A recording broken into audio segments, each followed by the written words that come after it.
படரும் போது கொடியும் இங்கே அருந்து போனது. தீபம் ஒன்று ஏற்றும் போது புயலும் வந்தது. படரும் போது கொடியும் இங்கே அருந்து போனது.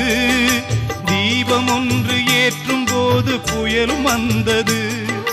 நிழலை தந்த சோலை இன்று அனலை வீசுது.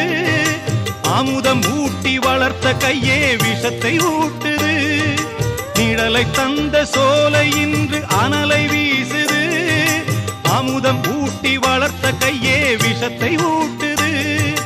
அமுதம் ஊட்டி வளர்த்த கையே விஷத்தை ஊட்டுது.